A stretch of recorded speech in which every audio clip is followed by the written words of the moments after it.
যুবক নামাজ কমপ্লিট করলেন। নামাজটা যখন কমপ্লিট হয়ে যায়, দুইটা হাত তুলে যুবক আল্লাহ তাআলার কাছে ডেকে ডেকে বলতেছেন, ও মালিক, আল্লাহ তাআলা তোমার হুকুম পালন করেছি, মহা বড় তিনটা মুসিবত নিয়ে তোমার দরবারে হাত তুলে দিয়েছি। কান্না করে কাকুতিয়ার মিনতি করে দুইটা চোখের পানি ছেড়ে ছেড়ে যুবক কাঁদতেছেন, আল্লাহর কাছে ডেকে ডেকে বলতেছেন। মুনাজাত যখন কমপ্লিট হয়ে যায়, আস্তে আস্তে বাড়ির আঙ্গিনার দিকে যখন যুবক আগাইতেছে, চিন্তা করতেছে, চাইছি মালিকের কাছে, মালিক আমাকে দিয়ে দিতে পারে কি পারে না। আবার চিন্তা করতেছেন, আমার মতো গুনাহগার, আমার মতো আসামি, আমার কথা কি আল্লাহ তাআলা শুনবেন? মনে হয় শুনবেন না। এই চিন্তা করে সামনের দিকে যখন আগাইতেছে, বাড়ির আঙ্গিনার দিকে যখন আগাইতেছে, আগাইতে আগাইতে যখন বাড়ির আঙ্গিনার মধ্যে ঢুকে যায়, আস্তে আস্তে সামনের দিকে তাকাই, গরুর গোয়ালির মধ্যে যখন তাকাইছেন, তাকায় দেখতেছেন আমার গাভীটা যেই গোয়ালির মধ্যে, যেই খুঁটোর মধ্যে আমি বান্ধন দিয়ে রাখছিলাম, ওই বান্ধনের মধ্যে আমার গাভীটা দেখা যায় আওয়াজ দিয়ে বলি আমরা সুবহানাল্লাহ। দৌড় দিয়ে চলে গেছে বাড়ির মধ্যে। বিবির কাছে যখন চলে যাই, বিবিকে বলার আগে আগে যখন জানালা দিয়ে চোখ পড়ে গেল, চোখ পড়ার সঙ্গে সঙ্গে ভিতর আমার বিবি আটা দিয়ে, গমের আটা দিয়ে সুন্দর করে এই রুটিগুলো আমার স্ত্রী বলতেছেন। চিন্তায় পড়ে গেলেন, ডাক দিয়ে বলতেছেন, ও বিবি, রুটি পড়ে বানাও, আগে অ্যান্সার করো, দুইটা প্রশ্নের অ্যান্সার করো। বলতেছেন, ও স্বামী গো, কি প্রশ্ন বলো? বলো, এই রুটি বানাইতে চাটা কই পাইলা? জংলার মধ্য থেকে যে আমাদের যে গাভীটা জংলায় চলে গিয়েছিল, গোয়ালে কে নিয়ে আসলো। বিবি ডাক দিয়ে বলতেছেন, স্বামী গো, যখন আপনি নামাজ পড়ার জন্য, যখন জাননেওয়ালা নেহি কামিয়াবি হে মাননেওয়ালা কামিয়াবি, জানার মধ্যে বেশি কামিয়াবি নাই, যতটুকু জানি ওই জানার মধ্যে যদি, অতটুকুর মধ্যে যদি আমরা মানতে পারি, তাহলে আল্লাহ তাআলা আমাদের অতটুকুর মধ্যেই কামিয়াবি রেখেছেন। কামিয়াবি মানে কি? মুক্তি। আল্লাহ তাআলা আমাদেরকে মুক্তি দিয়ে দিবেন। তিনটা মুসিবতে পড়ে গেলেন যুবক, চিন্তা করতেছেন, এই তিনটা মুসিবত থেকে দুনিয়ার কেউ আমাকে বাঁচাইতে না পারুক আর না পারুক, জোরে আওয়াজ দিয়ে বলেন তো, এই তিনটা মুসিবত থেকে বাঁচাইতে পারেন কে? আল্লাহ তাআলা বাঁচাইতে পারেন। যুবকের আয়াতের কথা মনে পড়ে যায়, ইয়া আইয়ুহাল্লাযীনা আমানুস্তাঈনু বিস-সাবরি ওয়াস-সালাহ। চাইতে হবে আল্লাহর কাছে মাধ্যম কয়টা? আর জোরে বলতে হবে, মাধ্যম কয়টা? নামাজ আর ধৈর্য। আমি নামাজ পড়বো, নামাজটা কমপ্লিট কর, আল্লাহ তাআলার কাছে চাইবো, চাওয়ার পর ধৈর্য ধারণ করব। আল্লাহ তাআলা এই তিনটা মুসিবত থেকে আমাকে উদ্ধার করলেও আমি খুশি হব, উদ্ধার না করলেও আমি খুশি হব। এরকম করে আমাদের গাভীটা চলে আসছে। বলে, হ্যাঁ হ্যাঁ গাভী চলে আসছে। এবার বলো, রুটি কই পাইলে, আটা কই পাইলে, রুটি বানাও। বিবি সাহেবে ডাক দিয়ে বললেন, তুমি যখন জুমার নামাজের জন্য চলে যাও, যখন আমি ঘরটা লক করে দিয়ে যখন ঘরের মধ্যে চলে আসলাম, হঠাৎ বাইরে থেকে কে যেন তোমার নাম ধরে ডেকে ডেকে বলতেছেন, অমুক ভাই বাড়ি আসনি। বলে, না না, তিনি তো জুমার নামাজের জন্য মসজিদে গিয়েছে। ডাক দিয়া বলতেছেন, ও ভাবি সাহেব, আমি মিলে গিয়েছিলাম আটা আনার জন্য, আমি মিলে গিয়েছিলাম আমার আটাগুলো আনার জন্য, কিন্তু আমি যখন আমার আটাগুলো নিয়ে বাড়িতে ফিরলাম, তাকায় দেখলাম এটা আমার আটার বস্তা না, এটা তোমাদের আটার বস্তা। আমি তোমাদের জায়গায় রেখে গেলাম, আবার আমি চললাম আমি আবার চললাম মিলের মধ্যে আমার আটা আনার জন্য। এরকম করে আটার বস্তাও চলে আসছে। যুবক চিন্তা করলেন, দুইটা মুসিবত থেকে আল্লাহ তাআলা আমাকে হেফাজত করেছে। মনে চাই ওই জমিনের মধ্যে আল্লাহ তাআলা পানির ব্যবস্থা করেছেন। চিন্তা করে জমিনের দিকে আগায়, জমিনের দিকে, ভুঁইয়ের দিকে, ক্ষেতের দিকে আগায়। আগাইতে আগাইতে যখন চোখ পড়ে যায়, তাকায় দেখতেছেন তার পাশের জমিন আর তার জমিন, দুইটা জমিনে পানি দ্বারা ভরপুর হয়ে গিয়েছে। সুবহানাল্লাহ। যুবক ডাক দিয়ে বলতেছেন, ও মেশিনওয়ালা ভাই, আমার জমিনে তো পানি দেওয়ার জন্য তোমাকে আমি খবর বলি নাই, তোমাকে আমি কোনো সময় বলি নাই, তোমাকে কোনো এলান করি নাই পানি দেওয়ার জন্য, তুমি কেন পানি দিছো?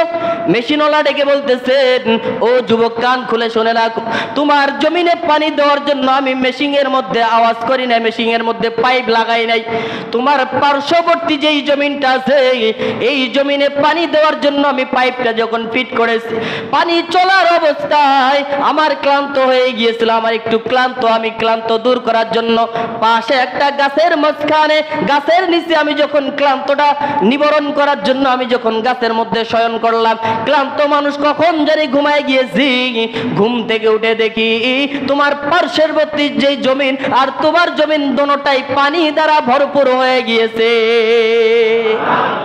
মহা তিনটা মুসিবত থেকে হেফাজত করলেন কে? জোরে বলতে হবে, কে হেফাজত করছে? চাইছে কার কাছে? আল্লাহর কাছে। এখন আওয়াজ দিয়ে বলেন, দিল থেকে বলবেন যে আমাদের এই মতো অবস্থা, আমাদের অবস্থা যদি এরকম বেহাল হতো, আমাদের অবস্থা এরকম যদি করুণ হতো, আমরা যদি অসহায় হতাম, এই অবস্থায় যদি আমাদের এই অবতরণা হতো, তাহলে কি আমরা নামাজে যাইতাম না আগে এর দিকে দৌড়াতাম? জোরে বলেন। হয়তো আজকে মজলিসের মধ্যে বসে আছি, কোরআনের বাগানের মধ্যে বসে আছি, হয়তো আলোচনা শুনে, বয়ান শুনে মনের মধ্যে ইমোশনাল কাজ করছে, হয়তো এখন বলতেও পারি যে আমরা নামাজের দিকে দৌড়াইতাম।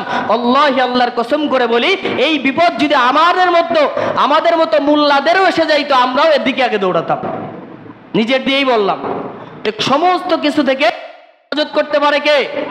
আল্লাহ তাআলা। এর জন্য আমাদের সদা সর্বদাই চাইতে হবে কার কাছে? আল্লাহর কাছে চাইতে হবে। কয়টা পদ্ধতিতে? দুইটা পদ্ধতি। পদ্ধতির দুইটার নাম কি? ইয়া আইয়ুহাল্লাযীনা আমানুস্তাঈনু বিস-সাবরি ওয়াস-সালাহ।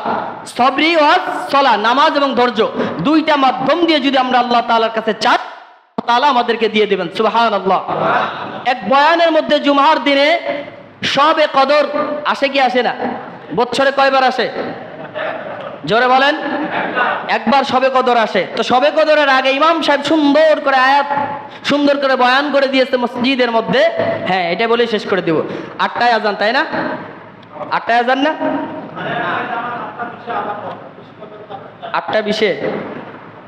সমস্যা নেই তো, কোনো প্রবলেম হবে না ইনশাআল্লাহ? আলোচনা চলবে? ঠিক আছে। তো শবে কদর আসে কয়বার?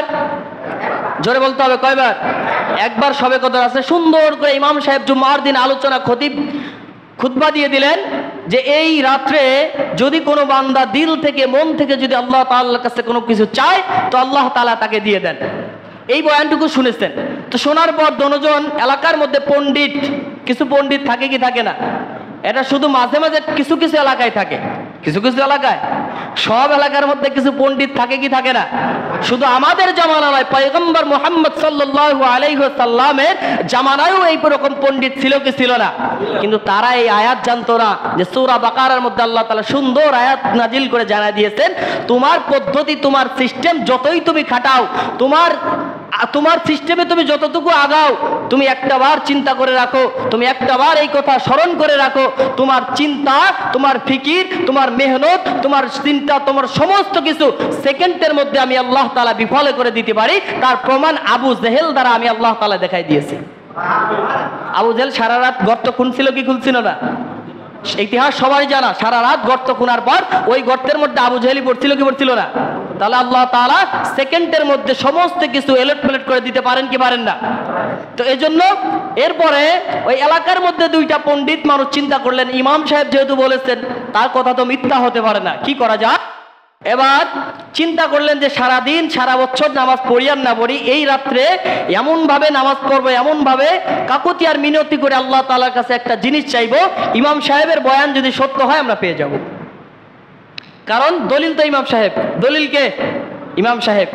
ইমাম সাহেব বয়ান দিয়ে দিয়েছেন। এবার কি করলো? দুইটা লোক দুইটা কঙ্কর নিয়েছে, ইটের টুকরা, মাটির টুকরা, ইট আছে না, ইট, দুইটা কঙ্কর, পাথর অর্থাৎ ইটের টুকরা নিয়েছে। তো দুইটা ইটের টুকরা নিয়ে মসজিদের এক কর্নারে গিয়ে জায়নামাজ দিয়ে ঢেকে রেখে সারা রাত ভরে আল্লাহর কাছে দোয়া করতেছে, আল্লাহ এই ইটের দুই টুকরা আমাকে স্বর্ণ বানিয়ে দাও। এই দুইটা ইটের টুকরা কি করে দাও? স্বর্ণ বানিয়ে দাও। দুইটা ইটের টুকরা যদি স্বর্ণ হয়, আওয়াজ দিয়ে বলেন, ওর আর কি অভাব থাকবে? জোরে বলেন, অভাব থাকবে? তো এবার কান্না করতেছে, কাকুতি আর মিনতি করতেছে আল্লাহর কাছে যে আল্লাহ এই দুই টুকরা মাটির টুকরা, এই দুই টুকরা ইটের টুকরা আমাদেরকে স্বর্ণ বানিয়ে দাও, আর কিছু প্রয়োজন নেই। দুইটা অথবা তিনটা, কিতাবের মধ্যে আসছে যে দুইটা অথবা তিনটা। তো সারা রাত কাকুতিয়ার মিনতি করে কান্না করার পর সকালবেলা যখন সুবহে সাদিকের সময় হয়ে গেল, তাহাজ্জুদ পরে আবার আল্লাহর কাছে দোয়া করতেছে, ফজরের নামাজ কমপ্লিট হয়ে গিয়েছে, এবার মনের মধ্যে আকুল্লুদ জেগে উঠছে, মনের মধ্যে এরকম করে আশ্বাস জেগে উঠছে যে না, এখন যায় নামাজটা টান দিব আর এখনই স্বর্ণ পেয়ে যাব। চিন্তা আসছে কি আসছে না? সারা রাত মেহনত করছে। আর দলিলকে ইমাম সাহেব দলিল, কারণ ইমাম সাহেবের কথা তো মিথ্যা হইতে পারে না। তো সারা রাত কষ্ট করার পর যখন ফজরের পর যখন যায় নামাজ টান দিয়েছেন, তো তাকায় দেখলেন যে ইটের জায়গায় ইট পড়ে আছে। ইটের জায়গায় কি পড়ে আছে? ইট পড়ে আছে। এবার মিজাজ ঠান্ডা হয়ে যায় না? এমনিই নামাজ পড়ে না সারা বছর, এরপরে ইমামের একটা বয়ান শুনছে, যাই হোক বয়ান শোনার পর সারা রাত ঘুম কামই দিয়ে নামাজ পড়ছে। কি যাইতেই কষ্ট। জুমার দিন দেখা যায় যে এরকম অনেক মুসল্লি আছে যে মানুষ খারাপ কথা বলবে, নিন্দনীয় কথা বলবে, ইমাম সাহেবের চোখে খারাপ বলবে, এরকম অনেক কথা থেকে বাঁচার জন্য হইলেও জুমার দিন আমরা জুমা হয়ে আমরা প্রমাণ করি যে আমরা মুসলমান। এক জায়গায় জুমা হয়, জুমার নামাজ পড়ি, কিন্তু আসলে জুমার নামাজ যেমন আমার আপনার ফরজ, অন্য দিনের মধ্যে অন্য রাকাতও আমার আপনার উপর এরকম ফরজ। সন্দেহ আছে? এজন্য জুমার নামাজই পড়বো আর অন্য নামাজ পড়বো না, এটা বোকামির কথা, এটা গ্রেপ্তারের মধ্যে আটকিয়ে পড়বো। এজন্য জুমার নামাজও পড়বো। এমনি দিনে যে ফরজগুলো আল্লাহ তাআলা আমাদের উপর করেছেন, এগুলো আমরা যথাযথভাবে পালন করবো ইনশাআল্লাহ। তো দুই টুকরা যখন স্বর্ণ হয়নি, এবার চিন্তা হয়ে গেল, মিজাজটা গরম হয়ে গেল যে ইমাম সাহেব মিথ্যা কথা বলে, এই ইমাম সাহেবের পিছনে কি নামাজ পড়া যায়? এমনিই তো ইমামদের দোষ আছে না নাই? ইমামদের তো পায়ে পায়ে দোষ। এবার দুইটা লোক এমনিই পণ্ডিত মানুষ, আবার সারা রাত কষ্ট করেছে, স্বর্ণ হয় নাই, মিজাজটা গরম হয়ে গিয়েছে। এবার চলতেছেন, যাইতে ছটভট করে যাইতেছেন, গুপ করতে যাইতেছেন। তো যাওয়ার পরে এক আল্লাহর ওলি, এক আল্লাহওয়ালার সঙ্গে ওই এলাকার মধ্যে দেখা হয়ে গিয়েছে। তো দেখা হওয়ার সঙ্গে সঙ্গে চোখ দুটো দেখতেছে লাল টকটকে হয়ে গিয়েছে, মুখগুলো বিমূঢ় হয়ে গিয়েছে। ডেকে বলতেছে, তোমরা দুজন এরকম করে বিমূঢ় হয়ে গিয়েছো কেন? কি হয়েছে? তো ডেকে বলতেছেন, আপনি কোনো কথাই কবেন না। কি বলতেছে? আপনি কোনো কথাই বলবেন না, আপনাদের কথাই হয় না, আপনাদের কথা মিথ্যা। তা বলেছেন কি হয়েছে, ঘটনাটা খুলে বলো। এই মসজিদের ইমাম সাহেব জুমার দিন বয়ান দিয়েছে যে সবে কদর রাত্রে যারা আল্লাহর কাছে সারা রাত ভরে নামাজ পড়ে আল্লাহর কাছে যে যা চাইবে আল্লাহ তাআলা তাই দিয়ে দিবে। তো আমরা দুজন দুই টুকরা ইটের সামান্য দুই টুকরা ইটের পাত্র নিয়ে ঢেকে রাখছিলাম, আল্লাহর কাছে চাইছি, দেয় নাই। ইমাম সাহেব মিথ্যা বলেছে। আলেম ডেকে বলতেছেন, এই আল্লাহর ওলি ডেকে বলতেছেন, 3 টুকরা পাথর, 3 টুকরা যদি আল্লাহ তাআলা তোমাদেরকে স্বর্ণ বানায়, তোমাদের উপরে যে লোভ, তোমাদের মধ্যে যে অহমিকা, তোমাদের মধ্যে যে লোভ দেখতেছি, আল্লাহ তাআলা না করুক, তোমাদের মধ্যে যে লোভ আছে, তোমরা দুজন দুইটা ভাগ করতে, দুজন দুইটা নিতা, আর যে একটা আছে ওই একটা নিয়ে তোমরা মারামারি করতা। এক পর্যায়ে দেখা গিয়েছে যে তোমরা একজন আরেকজনকে হত্যা করতা, আর দুজন দ্বিতীয় নম্বর যে লোকটা থাকতো, এই দুনিয়ার জমিনের ফাঁসির আদালতে তাকে ঝুলাইতে হইতো। দুইটাকেই আল্লাহ তাআলা মৃত্যুবরণ করাইতো, স্বর্ণের জায়গায় স্বর্ণ পড়ে থাকতো। দুইটা লোক তওবা করে বলতেছে, আল্লাহ যা করে, আল্লাহ যা কি করে, তখন ঘুষে আর চায় রে, এই স্বর্ণ আমি অনেক কামাইতে পারবো, কিন্তু এই যদি হয়ে যাইতো, স্বর্ণের জায়গায় স্বর্ণ পড়ে থাকতো, আর আমরা যদি মারা যাইতাম, এই স্বর্ণ খাইতো কে?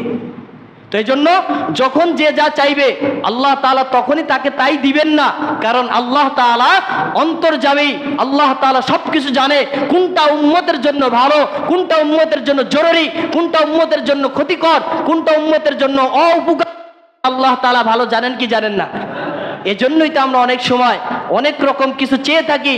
অনেক সময় আল্লাহ তাআলার কাছে বড় লোক হওয়ার জন্য দোয়া করি, অনেক সময় টাকার জন্য দোয়া করি, অনেক সময় একজনকে ধ্বংস করার জন্য দোয়া করি, অনেক সময় ভালো ফসল হওয়ার জন্য দোয়া করি। কেন আল্লাহ কবুল করেন না, কেন আল্লাহ তাআলা দেন না? বোঝা গেল যে ওই কাজের মধ্যে, ওই টাকা দেওয়ার মধ্যে, ওই ফসলের মধ্যে, অমুককে ক্ষতি করার মধ্যে আল্লাহ তাআলা আমাদের জন্য কল্যাণ রাখেন নাই। কথা ক্লিয়ার? বুঝে আসছে?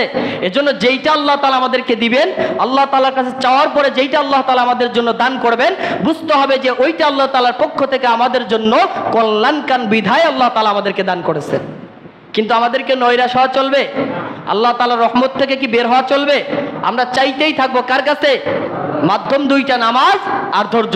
নামাজ পড়বো তো আল্লাহ তাআলার কাছে চাইবো, ধৈর্য ধারণ করবো, আল্লাহ তাআলা দিলেও খুশি, আল্লাহ তাআলা না দিলেও খুশি। ওই যুবকের মতো তাওয়াক্কুল করতে হবে, যুবকের মতো চিন্তা ফিকির করতে হবে, এমনভাবে নিজের ইমানকে, এমনভাবে নিজেকে তৈরি করতে হবে, এমনভাবে আল্লাহ তাআলার কাছে চাইতে হবে, আল্লাহ তাআলার মেহমান এমনভাবে নিজেকে তৈরি করতে হবে, বানাইতে হবে। আল্লাহ তাআলার কাছে চাইবো কিভাবে? একটা বন্ধু, কলিজার টুকরা বন্ধু যেমন শুধু টাকা চাইলে টাকা দেয় না, কলিজা চাইলেও ভিতর থেকে কলিজাটা সেট করে দিয়ে দেয়, ওই রকম আল্লাহ তাআলার বন্ধু হইতে হবে। আল্লাহ তাআলার কাছে দুই হাত চাইতে দেরি হয়, আল্লাহ তাআলা দিতে দেরি না করে। কিন্তু নিজেকে তো এরকম করে তৈরি করতে হবে। কথা বলেন তো, ওই পণ্ডিতের মতো যদি সারা জীবন নামাজ না পড়লাম, এক রাত নামাজ পড়লে কি আল্লাহ তাআলা দিবেন? জোরে বলেন দিবেন? এই জন্য মন থেকে দিতে নেওয়ার জন্য আমাদেরকে সেরকম করে গড়তে হবে, নিজেদেরকে সেরকম করে বানাইতে হবে। এর জন্য যদি মনে করেন যে স্বর্ণ রাখার জন্য স্বর্ণের একটা সুন্দর পাত্র দরকার আছে না নাই? জোরে বলেন, স্বর্ণ রাখার জন্য একটা পাত্র দরকার আছে না? দুইটা জিনিস এক জায়গায় থাকতে পারে না। দুইটা জিনিস কি? অন্ধকার আর আলো। এই আলোটা বন্ধ করে দেন, এখনই অন্ধকার চলে আসবে। বাইরে অন্ধকার আছে না নাই? এক্ষুনি চলে আসবে। আবার লাইটটা জ্বলাই দেবেন, আলোটা জ্বলাই দেবেন, অন্ধকার দূর। দুইটা জিনিস এক জায়গায় কি করে না? থাকতে পারে না। ঠিক ওই রকম করে সুন্দর জিনিস রাখার জন্য সুন্দর পাত্র দরকার। তো আমরা আল্লাহ তাআলার কাছে যে চাইতেছি, আল্লাহ তাআলার কাছ থেকে যে আমরা নিব, চেয়ে যে নিব, ওই চাওয়া নেওয়ার জন্য আমাদের পাত্রটা আমাদের ভিতরে ওরকম করে সুন্দর করে ফিস্টিং করতে হবে, নিজেকে এরকম করে তৈরি করতে হবে, নিজেকে এমনভাবে বানাইতে হবে যে আল্লাহ তাআলার বন্ধু, আল্লাহ তাআলার কাছে চাইতে দেরি হবে, আল্লাহ তাআলা আমাকে দিতে দেরি করবেন না। সুন্দর একটা চুটকি বলি, খুব ভালো করে বুঝবেন কিভাবে নিজেকে তৈরি করতে হবে, নিজের জন্য, নিজের ভিতরে নেওয়ার জন্য কিরকম বানাইতে হবে। আর নিজের পাত্রটা নিজের মধ্যে যদি ওরকম করে না বানাই, তাহলে আমাদের ভিতরে কিছু আসবেও না, আল্লাহ তাআলার পক্ষ থেকে আমাদের কিছু দিবেনও না। মনে করেন এক্সাম্পল, এলাকার মধ্যে খেজুর গাছ আছে না নাই? জোরে বলেন, খেজুর গাছ আছে না নাই? এটা যখন শীতকাল এসে যায় তখন গাছিরা এই গাছটাকে কাটার পরে ওই গাছ থেকে আল্লাহ তাআলার পক্ষ থেকে, আল্লাহ তাআলার হুকুমে চুই চুই করে ফুটায় ফুটায় মিষ্টি রস বের হয় কি হয় না? জোরে বলেন, হয় কি হয় না? তা গাছই উনি মনে করলেন যে এই গাছটা এই বছর কাটার দরকার, তো উনি চলে গেলেন গাছের উপরে, সুন্দর করে কমপ্লিট করলেন। কাটা যখন কমপ্লিট হয়ে গেল তখন ওরকম করে মাছ বরাবর সুন্দর করে একটা, কি জানো বলো এটাকে, একটা নাল বা একটা লল, ওইটাকে ওইখানে ফিস্টিং করলেন। ফিস্টিং করার পর নিচে একটা পাত্র দিলেন, হাড়ির একটা পাত্র দিলেন, মাটির একটা পাত্র। তো পাত্র দেওয়ার পর ওই পাত্র দোয়াও কমপ্লিট হয়ে গেছে, পাত্রটাও সুন্দরভাবে আছে। আবার যে কি জানো বলো এটাকে, নল, ওই নলটাও সুন্দর করে দিয়েছে। সব কিছু ঠিকঠাক দিয়ে এবার গাছের নিচে নেমে চলে আসছে। সারা রাত চিন্তা করতেছেন যে গাছ আজকে প্রথম কেটেছি, মনে হয় খেজুরের রস একেবারে পরিপূর্ণ হয়ে যাবে। যে যা করে এই বিষয়ের উপরে তার চিন্তা ফিকির আসে না নাই? একজন কৃষক তার কিভাবে ধান ফলাইবে, কিভাবে সুন্দর ফসল ফলাইবে, এই চিন্তা ফিকির আসে না নাই? একটা আলেম, একটা ওয়াইজিন, একটা বক্তা যখন আলোচনায় যাবে তখন তার ভিতরে চিন্তা হয় যে কিভাবে কি আলোচনা করব। ঠিক এরকম করে যে যেই সেক্টরে থাকে, যে যেই পজিশনে থাকে, ওই পজিশন থেকে, ওই সিচুয়েশন থেকে তার চিন্তা হয় যে কিভাবে ভালো করা যায়। তো গাছিও চিন্তা করলেন যে সকালবেলা মনে হয় আমার এরকম করে পাত্রটা ভরে যাবে। তো হাঁটি হাঁটি পা পা করে আস্তে আস্তে গাছের নিচে গিয়ে তাকায় দেখতেছেন যে হাড়িটা ভেদ করে হাড়ির গায়ের উপরে রস লেগে আছে। তো উনি চিন্তা করলেন মহা খুশি যে মনে হয় হাড়িটা ভরে, হাড়িটা ভেদ করে রস পড়ে গিয়েছে। এটা মনে করলেন না? এটা মনে করে এটাই স্বাভাবিক, যেহেতু হাড়ির গায়ে রস লেগে আছে। উনি মনে করতেছেন যে হাড়িটা ভরে পরে রসটা বের হয়ে ওভারটেক করে এরপরে হাড়ির গায়ে লেগে মনে হয় হাড়িটা ভিজে গেছে। মনের খুশিতে আস্তে আস্তে আস্তে আস্তে করে গাছের উপরে যখন উঠলেন তো তাকায় দেখলেন যে হাড়ির মধ্যে এক ফোঁটা রসও নাই। হাড়ির মধ্যে কি নাই? এক ফোঁটা রসও নাই। কেন রস নাই? কারণ একটাই, যখন উনি ওই নলটা লাগিয়েছিল, নলটাও লাগানো কোনো সমস্যা নাই, পাত্রটাও কোনো সমস্যা নাই, যে রসটা ঝরেছে রসটা ঝরতেও কোনো সমস্যা নাই। সমস্যাটা এক জায়গায় হয়েছে, রসের মতো রস পড়েছে, হাড়ির মতো হাড়ি ছিল, কিন্তু রসের মুখ যে হাড়ির মধ্যে ফেলবে এইটা তার মনে ছিল না। আর এইটা মনে না থাকার কারণে মুখের বাহিরের এই নলটা পড়েছিল বিধায় ভিতরে এক ফোঁটাও যায় নাই। ঠিক ওই রকম বক্তা মিম্বর থেকে আলোচনা করবে, হাজার রকম আলোচনা করবে, শ্রোতাও ঠিকই বসে থাকবে। যদি আলোচনাগুলো নিজের ইসলাহের জন্য, নিজের না নেওয়ার জন্য যদি গ্রহণ করি, এক কান দিয়ে ঢুকাইলাম তো অন্য কান দিয়ে বের করলাম, এরকম যদি হয় তাহলে ওই রকম ভিতরে যেরকম একটা ফোঁটা খেজুরের রস পড়ে নাই, ওই রকম অবস্থা হবে। কথা বুঝে আসছে? যখন আপনি নামাজ পড়ার জন্য যখন মসজিদে যাইতেছিলেন, আপনাকে দেখার জন্য যখন জাঙ্গালার মধ্য দিয়ে যখন আপনাকে আমি দেখতেছিলাম, হঠাৎ করে যখন তাকায় দেখি আমাদের গাভীটা একটা জঙ্গলের মধ্যে একটা হিংস্র প্রাণী তাড়া করতেছে। তাড়া করতে করতে করতে করতে আমাদের পশুটা, আমাদের গাভীটা যখন আমাদের বাড়ির আঙ্গিনায় চলে আসলো, অটোমেটিকলি আল্লাহ তাআলার হুকুমে ওই হিংস্র পশুটা আবার তার নিজ ইচ্ছায় জঙ্গলে চলে যায়। এজন্য যতটুকু আলোচনা শুনলাম, যতটুকু আলোচনা আমরা এই মাগরিব থেকে নিয়ে শুনলাম, এই সমস্ত কিছু আমল, এই সমস্ত কিছু আলোচনার থেকে আমরা আজ থেকে এক দিলে তওবা করব, এক দিলে শিক্ষা নিব যে আমাদের পৃথিবীর জমিনে যার যখন যা প্রয়োজন হবে চাইবো কার কাছে? জোরে বলতে হবে কার কাছে? আর চাইবো কয়টা পদ্ধতিতে? জোরে বলতে হবে কয়টা? কি কি? নামাজ আর ধৈর্য। এই দুইটা পদ্ধতিতে যদি আমরা আল্লাহর কাছে চাইতে পারি তাহলে আল্লাহ তাআলা আমাদেরকে দিয়ে দেবেন। আল্লাহ তাআলা তৌফিক দান করে সকলে বলে আমিন। গুরুত্বপূর্ণ একটা সময় বাদ মাগরিব, এই মাগরিবের সময় আল্লাহ তাআলা কিছু সংখ্যক রহমতের ফেরেশতা, কিসের ফেরেশতা? ফেরেশতাও ভাগ ভাগ আছে, শ্রেণী ভাগ আছে। কিছু রহমতের ফেরেশতা আল্লাহ তাআলা দুনিয়ার জমিনে পাঠায় দেয় মাগরিবের মধ্যে। মাগরিবের পরে তোমরা গিয়ে দেখো পৃথিবীর জমিনে কে আমার গুণগান করে, কে আমার শুকরিয়া আদায় করে, কে আমার নামে জিকির করে, কে আমাকে চায়, কে কি চায়। তোমরা সেই কথাগুলো আমার কাছে নিয়ে আসো, আমি আল্লাহ তাআলা তাদের কথা অনুযায়ী তাদেরকে দান করব। এর জন্য মাগরিবের পরে দামি একটা সময়, দামি একটা মজলিস, এই মজলিসের মধ্যে আমরা আল্লাহ তাআলার কাছে দিলটা নরম করে নামাজের এরকম করে চিন্তা ফিকির করব যে পৃথিবীর জমিনে এখন আমার আপন বলতে কেউ নাই। আমরা আল্লাহ তাআলাকে স্মরণ করব, আল্লাহ তাআলাকে এরকম করে দিলে জবানে বিশ্বাস রাখবো যে আল্লাহ তাআলা ছাড়া কেউ আমাদের কিছু করার ক্ষমতা নাই। আল্লাহ তাআলাই সব করনেওয়ালা, আল্লাহ তাআলাই আমাদেরকে বানানেওয়ালা, আল্লাহ তাআলার হুকুমে আমাদেরকে যাইতে হবে, আল্লাহ তাআলার হুকুমে আমাদেরকে কবরে রওনা দিতে হবে, আল্লাহ তাআলার কঠিন কাষ্টে আদালতে আমাদেরকে দাঁড়াইতে হবে। আল্লাহ তাআলার মহা আযাবের একটা জায়গা ফুল সিরাত আমাদের জন্য সামনে রয়েছে। এই সমস্ত ঘাটি থেকে বাঁচার জন্য, সমস্ত ঘাটি থেকে মুক্তি পাওয়ার জন্য একমাত্র কাকে খুশি করতে হবে? জোরে বলতে হবে কাকে খুশি রাখতে হবে? আর আল্লাহ তাআলাকে খুশি করার একটাই মাধ্যম, ওই মাধ্যমটা হচ্ছে জিকির। মাধ্যমটা কি? জিকির। ইন্না যিকরা লাযুলমুন আযীম। কুরআন সাক্ষী দেয় জিকির হচ্ছে সবথেকে উত্তম ইবাদত। উত্তম কি? ইবাদত। আল্লাহ তাআলাকে, আল্লাহ তাআলার নামে যে জিকির করতেছে এটাই কি আল্লাহ তাআলার জিকির? না। যেই কাজ করলে আল্লাহকে স্মরণ হয়, আল্লাহকে স্মরণ হওয়ার নামই হচ্ছে কি? জিকির। এজন্য দিলে জবানে আমরা দিল থেকে আল্লাহ তাআলার জিকির আদায় করব, আল্লাহ তাআলার জিকিরগুলো করব। আল্লাহ তাআলা আমাদের সকলকে তৌফিক দান করুক।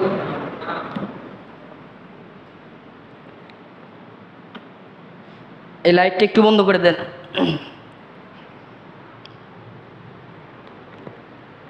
সকলে আমরা একটু আগে আসি, চোখগুলো নিচে করে দিই। পৃথিবীর জমিনে আল্লাহ তাআলা আমাদেরকে পাঠিয়েছেন, একদিন আমরা আল্লাহ তাআলার ডাকে সাড়া দিয়ে চলে যাব। মসজিদের মাইকে আমাদের একদিন এলান হয়ে যাবে, অমুকার দুনিয়ার জমিনে বেঁচে নাই, অমুকার পৃথিবীর জমিনে বেঁচে নাই। সাদা সাদা কাপড়গুলো বাজার থেকে কিনে আসবে, গরুর পাতার পানিগুলো আমাদের জন্য ফুটন্ত করা হবে। ওই সময় চিন্তা করতে হবে যে একমাত্র আল্লাহ তাআলার কবরের দিকে আমরা রওনা হইতেছি, আল্লাহ তাআলা ছাড়া আমাদের বাঁচানোর আর কেউ নাই। দুইটা চক্ষু বন্ধ করে দিয়ে একবার চিন্তা করে দেখেন।